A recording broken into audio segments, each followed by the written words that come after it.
High বন্ধুরা, অবশেষে নয়নারও ইচ্ছায় হচ্ছে। আর নয়নার ইচ্ছাটাই পূর্ণ করছি। নয়নার স্কুলে গরমে ছুটি পড়ে গেছে, তাই জন্য চললাম আমরা নয়নার মামা বাড়ি। অনেক দিন ধরে জ্বালাতন করছে, মা সবাই মামা বাড়ি যায়, আমাকে কেন নিয়ে যাও না। তো বাড়ি থেকে বেরিয়ে পড়লাম, এই যে টোটো ধরেছি। এবার টোটো থেকে যাব লঞ্চ ঘাটে। আমরা দুরকমভাবে যেতে পারি, মানে লঞ্চে করেও যাই, আবার ট্রেনে করেও যাই। এদিক দিয়ে দুটো ট্রেন পাল্টাতে হয় যদি ব্যান্ডেল থেকে। তা টোটো করে এসে দেখো লঞ্চ ঘাটে এসে গেছি। এবার টিকিট কাটার জন্য লাইন দিয়েছি। দেখো বিশাল লম্বা লাইন পড়েছে। অবশেষে আমারও লাইনটা এসেই গেল, মানে আমি টিকিটটা পেয়ে গেলাম। টিকিটটা নিয়ে যাচ্ছি এবার লঞ্চের দিকে। তো এটা হলো চুঁচুড়া লঞ্চ ঘাট। চুঁচুড়া থেকে লঞ্চে করে গিয়ে আমি নৈহাটিতে যাব। নৈহাটি থেকে আবার লঞ্চের ওখান থেকে রিক্সা ধরে যেতে হবে নৈহাটি স্টেশনে। অনেক হাঙ্গামা, মানে ব্যান্ডেল থেকে চুঁচুড়া, চুঁচুড়া থেকে নৈহাটি, নৈহাটি থেকে চাকদা। আমার বাপের বাড়ি চাকদা, নয়নার মামা বাড়ি।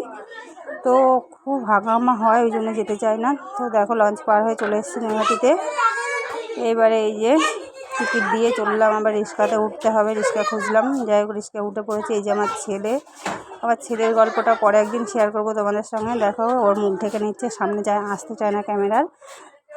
তো এসে গেছি নৈহাটি স্টেশনে। রিক্সাওয়ালাকে পেমেন্ট করে এবার চলে গেলাম। টিকিট কাটতে হবে।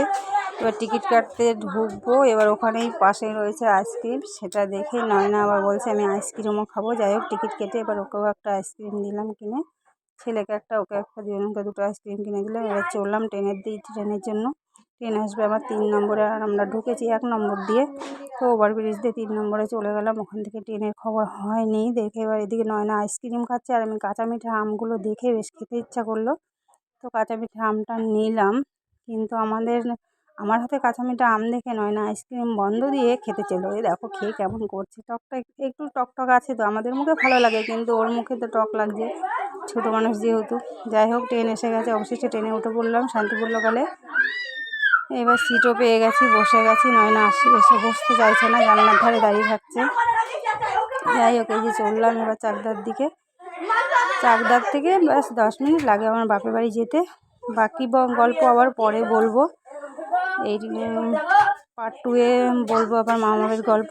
বাই। এই যে চলে এসেছি চাকদায়। থ্যাংক ইউ বন্ধুরা, সাবস্ক্রাইব করো প্লিজ।